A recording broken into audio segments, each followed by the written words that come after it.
Hi, my name is EmmaS, and this is my explorations presentation.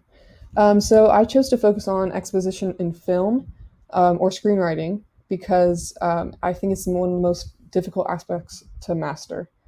It's necessary for our audience to understand what our characters to understand our characters and plot, but we don't really want the audience to be aware of this exposition in and of itself.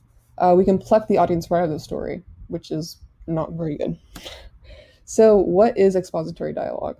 Expository dialogue usually exists to give the audience an explanation of the character's previous actions. The challenge for a screenwriter is to communicate exposition by crafting expository dialogue that isn't boring, which sounds easy, but it's pretty difficult actually. Um, I want to be clear on the fact that not all expository dialogue is bad. It's just very easy to mess up and can be really difficult to master.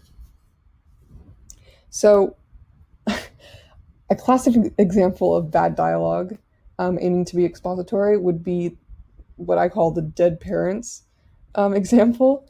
So, when trying to come up with a bad line in a movie I've seen before, I thought of this terrible one liner from Big Hero 6, where it's like he was talking to his brother and he's like, Mom and Dad aren't here. They died in a car accident when I was 3, remember? And it feels really weird and unnatural, and I feel like anyone with half a brain could be like, "Whoa, that just feels it takes you right out of the story." You know what I'm saying? Okay. Anyway, so this is my infographic, or this is another. Oh, this is another bad example. Um, I had to put it in because I saw it and I was like, "Wow, that's awful." Um, Your affair with my sister 2 years ago didn't do our relationship any favors, did it? I don't know. It's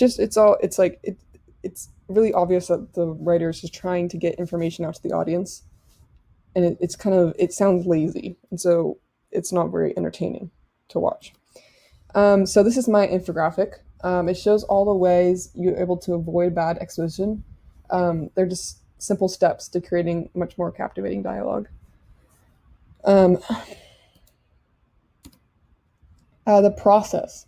When writing my script, I wanted to hone in on my skills I've learned over the past few weeks. So I put together a short scene that uses bad dialogue, and then I took the script and refined that um, to use a bunch of tricks that I've learned.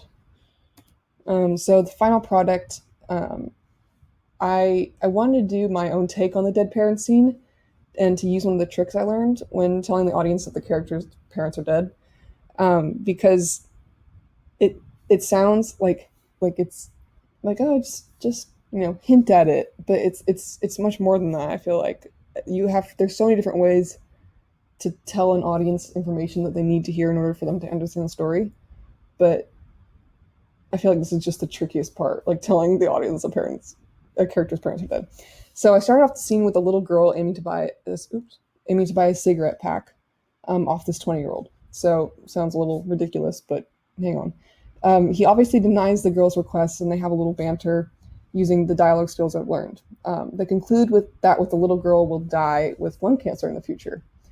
Then there's a shift in the mood of the scene, and the characters break the fourth wall by saying that the girl will end up dead from lung cancer, just like the main character's mother. Then, boom, the main character wakes up and realizes it's a dream. So I use the fourth wall trick and the dream scenario trick when revealing key information about the main character's life. Um, so hopefully you enjoyed it. I really liked making this. I felt like it was just really fun and pretty difficult actually. I, I'm still trying to understand it really because it's just I feel like 4 weeks aren't enough, you know. But I think eventually I'll. I think it's a good start, you know. Okay, thank you.